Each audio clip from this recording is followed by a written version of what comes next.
George Nakashima, the world's first hippie. The outdoors, friendly environment of George's birthplace, Spokane, Washington, provided endless opportunities to explore a natural landscape, importantly marking the genesis of identity and inspiration later reflected in his works. Because of his connection with nature, he began his studies in forestry at the University of Washington. However, he switched to architecture after 2 years. He graduated with a degree in architecture in 1929 and earned a second degree in architecture from the Massachusetts Institute of Technology in 1930. Over this time, he'd been recognized and awarded for his mastery of line and form in pen and ink drawings, lithographs, etchings, and watercolors. In his 1981 book, The Soul of a Tree, George wrote that in his youth he often roamed the mountains of the Pacific Northwest alone in search of a reason for being, and embarked on a strange, unending search for an inner peace, which I strongly suspect did not exist. Later reflected in his book, The Soul of a Tree, he thought of himself as a conduit between heaven and earth, releasing the divine energy that exists in nature, giving trees a second life through his craft. During his lifetime, he often spoke of giving new life to trees, and his creative development followed a path through several different cultures and philosophies. In work as in living, Nakashima was a citizen of the world, Buddhist, Hindu, Shaker, Catholic, and Christian Japanese American. His work was very much in tune with his worldview philosophies. He believed in the value of the integrated design as an extension of the idea that one should seek a lifestyle that maintained balance with the natural world. He thought that the natural order had been upset, perhaps even destroyed by modern civilization. Thus, his work in both furniture and architecture embodied a respect for its materials, especially wood, and he tried to use them to their fullest potential through inventive and often unorthodox methods of construction. These methods were sure to become his trademark.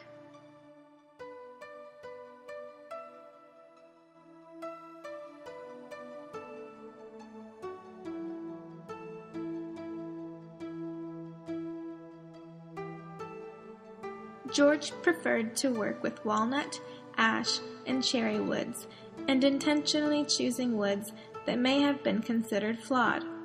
By doing so, he was doubly creating a second life for the wood these trees were cut from. George embraced every knot, crack, and even termite damage, for conventional beauty is equal to ugliness.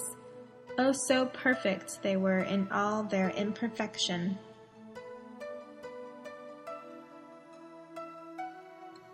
Nakashima's inspirations.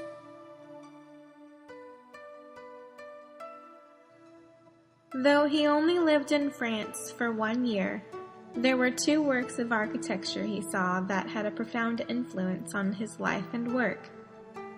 The Cathedral of Chartres inspired him with the breathtaking beauty of its daring and ingenious flying buttresses, intricately carved sculpture, and overwhelmingly beautiful stained glass windows. What impressed him the most was the manner in which the cathedral was built and conceived, constructed by a community of faith, by people from all walks of life, with no architect, engineer, or even one single design. It had grown organically, miraculously, and was rebuilt at least 5 times over the ages by unnamed, unknown craftsmen dedicated only to building a testament to their faith. The second building Nakashima found inspiring was Le Corbusier Pavilion Soucy. Nakashima had the luxury of watching this structure be built because of its location near his room in Montparnasse. He had been introduced to Le Corbusier's work during his years of studying architecture, so being able to observe his technique and innovativeness firsthand allowed him to carry an intimate knowledge of the procedure and construction methods of reinforced concrete. This advantage, combined with his prior knowledge of architecture, may very well explain how he was able to build such beautiful homes for him and his family. Japanese philosopher Suetsu Yangai established the Mengai movement. The goal of this movement was to bring the Japanese eye and awareness back to the beauty of the country's ancient craft traditions. Nakashima valued this movement, and his design philosophy incorporates traditional Japanese aesthetic. Nakashima's daughter Mira has said that her father greatly admired Yangai's book, The Unknown Craftsman. There are profound similarities between their thoughts over good design and true craftsmanship.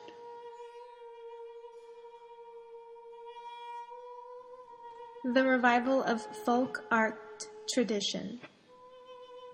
Yen Hai's son, Sori, remarked that most contemporary artists no longer fitted within the folk art tradition because very few people can afford to purchase the work.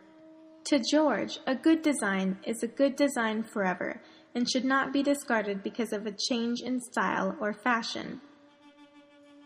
In the tradition of old Japanese craftsmanship, Nakashima sought to establish his own work as a protest against the mechanization and mass production of the machine age.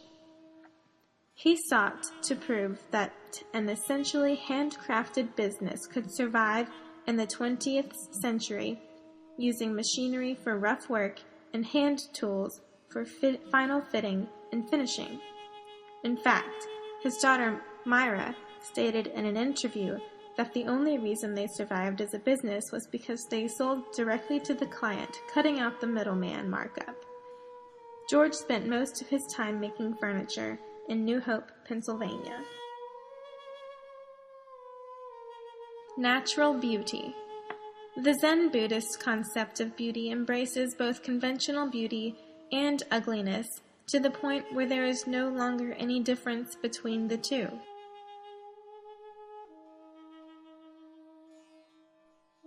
Free form. Inspired.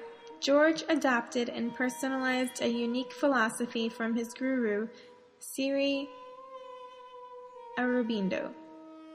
This philosophy was to let the wood design itself, so to speak. In order to do this, however, the artisan must let go of his or her own ego. It requires a deeply reflective examination of the inner spirit and the logic of nature's process. Soshi Hamada. Other influence came from Soshi Hamada, a Japanese potter, and his notion that repetition leads to the forgetfulness of oneself. To develop the skill of this philosophy, most of George's early works were regular and rectilinear despite his Buddhist embrace for the irregular free form.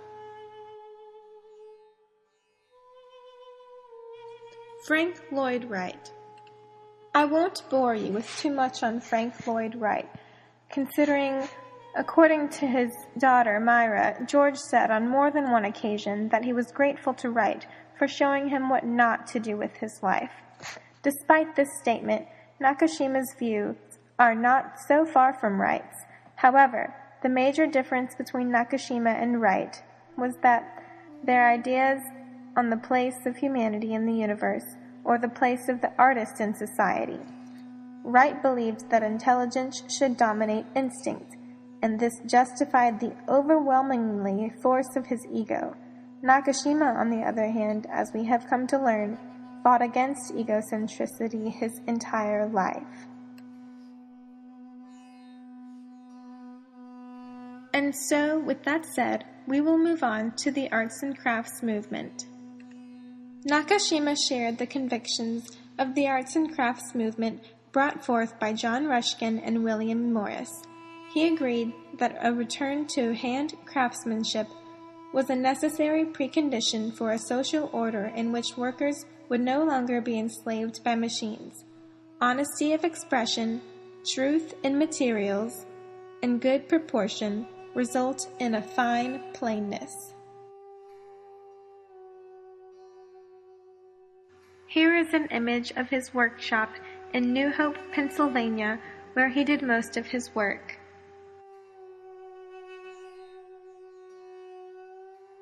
Shortly after completing his first shop, he built a home for his family, literally, with his own hands. It was a work in progress for many years, for before they moved into the house, they lived in a tent. It is located on Aquatong Road in New Hope, Pennsylvania, and is open for tours today. Nakashima Compound. He eventually built a total of 14 buildings on his property in 1947. He adapted a number of details from Japanese architecture and combined them with Western building methods.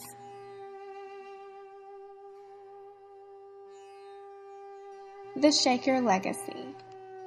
The desire for functionality and the simple beauty of wood with little extraneous decoration caused two very different groups of people to strike upon many of the same design principles. Christian Bexford. As discussed previously, Nakashima referred to himself as many things, one of which being a Japanese shaker. Some Nakashima furniture resembles shaker furniture very closely. One might ask why. Others might find these answers very obvious. When the Mengai International Museum, now located in San Diego, mounted a show called Kindred Spirits to exhibit the Japanese and shaker crafts traditions side by side, it was then his daughter Mira noticed a deeper connection between the two.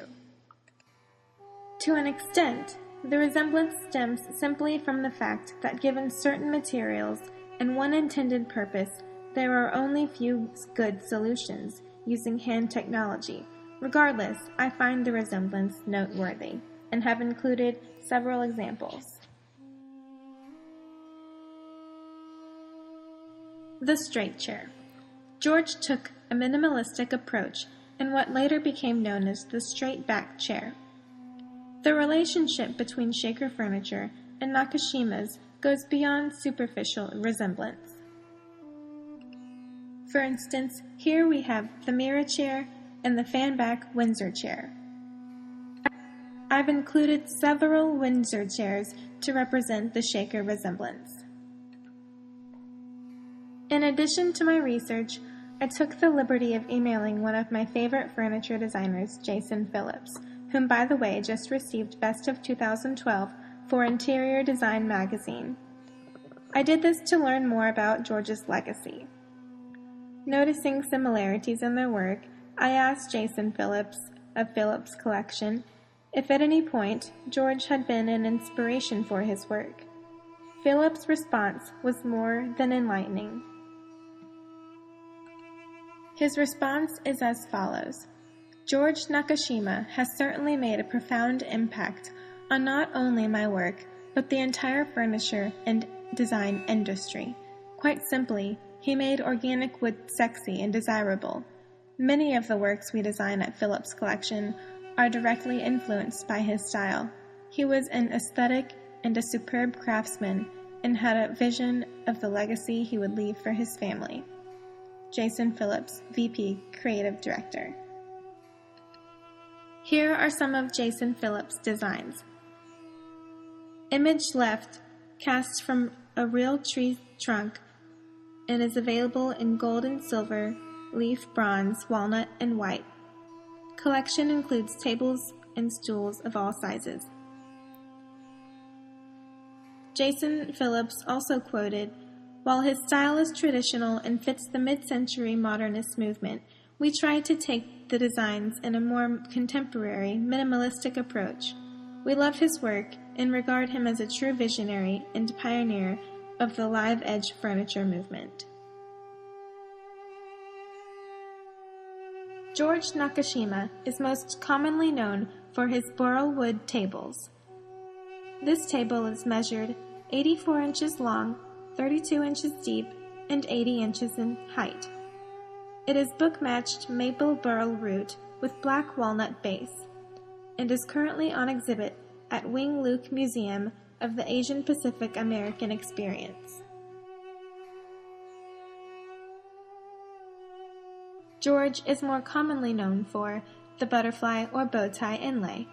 The image to the left shows the butterfly-shaped inlay and how inlays are used to reinforce areas that have been weakened by cracks, knots, or large bark pockets. These inlays can also be used in joining together two straight-cut edges of a book-matched tabletop. The image to the right is an American black walnut two-board book-matched top with 4 rosewood butterflies, free sap edges, and a central sap streak on 2 bracket supports.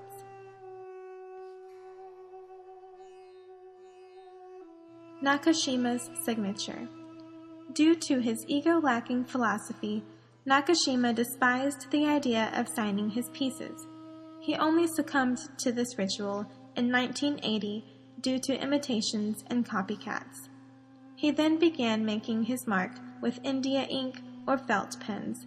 Before that, his works could only be authenticated by hand-drawn pencil sketches of each particular piece he had produced for each customer. After his death in 1990, Nakashima left behind a legacy that lives on in the Nakashima studio today through his family, crew of workmen, and most of all, the wood itself. His creative spirit and philosophical worldview for the integration of humanity and nature will continue to inspire artisans of tomorrow. I'll end this presentation of a photo of George Nakashima in his element and a heartwarming quote from Jason Phillips. Many people do not know that he has scores of slabs stored and archived in his warehouses in New Hope, Pennsylvania. His daughter Mira carries on the family business with the wealth of inventory gathered by a true master.